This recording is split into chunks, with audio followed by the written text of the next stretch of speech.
Maintenant, tu as créé ta première page HTML. Ce qu'on va faire, c'est la personnaliser. Donc, vous allez aller modifier votre page index.html. Cette page sera à remettre. Donc, vous allez modifier le contenu, ajouter une image, ajouter une liste et ajouter un hyperlien, entre autres. Alors, ce que vous allez faire, vous allez retourner travailler dans index.html, soit dans Notepad ou Notepad++ ou l'équivalent sur l'ordinateur que vous utilisez. Alors, faites attention. Si je double-clique sur mon fichier index.html, ce que je vais avoir, c'est ça. Mais si je veux modifier le code, double-cliquer ne va pas fonctionner. Donc, on va faire clic droit, ouvrir avec, et puis là, on va aller choisir ce qu'on veut, que ce soit Notepad, Notepad++.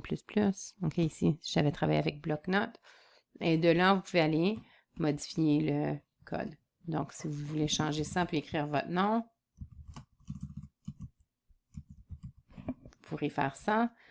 Fichier enregistré. Et maintenant, si on retourne sur Index, vous allez voir que ça change.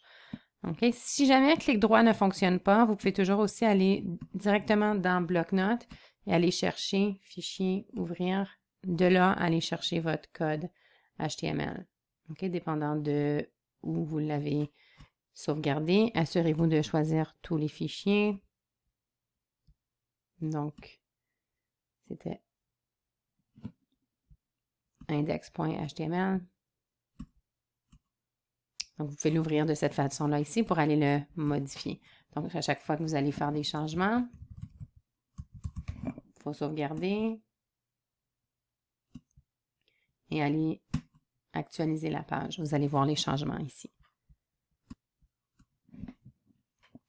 Alors, ce qui est important, c'est pas de connaître toutes ces balises par cœur. Un bon programmeur, c'est quelqu'un qui sait comment chercher. Okay? Donc, quand tu es en train de faire du codage, va faire des recherches sur l'Internet. Donc, je donne le point de départ ici sur W3 Schools. Il y a HTML référence. Ça, c'est ton meilleur ami. Okay? Là-dedans, tu vas être capable de trouver toutes sortes, tu peux rechercher toutes sortes de balises. Donc, ce que je te demande, c'est d'aller sur ce site, aller dans HTML référence et rechercher ces balises-ci. A-I-M-G-U-L-L-I, strong, E-M. Qu'est-ce que ça veut dire? Donc, vous allez le découvrir.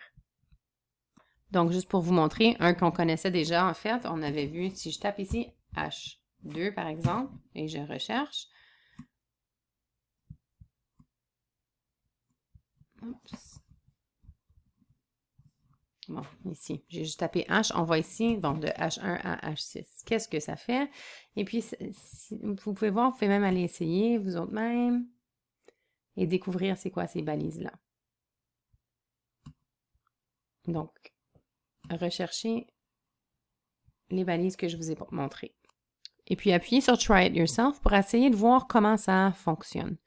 Une fois que vous avez figuré comment ça fonctionne, vous pouvez même directement copier le code de W3 Schools et aller l'inclure dans votre page HTML. Alors, essaye d'incorporer ces 6 éléments, c'est-à-dire à ta page web index.html que tu vas envoyer. Donc, tu mets ton nom, ou tu peux mettre ce que tu veux en fait, ça ne dérange pas. Tu peux faire une page à propos de n'importe quoi, en autant que ce soit approprié, bien sûr.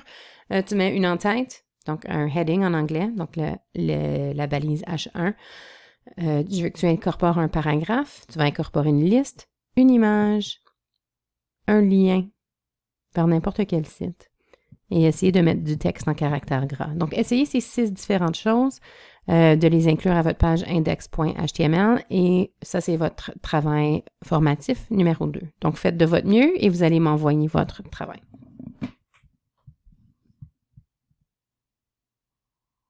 Et c'est tout pour le travail formatif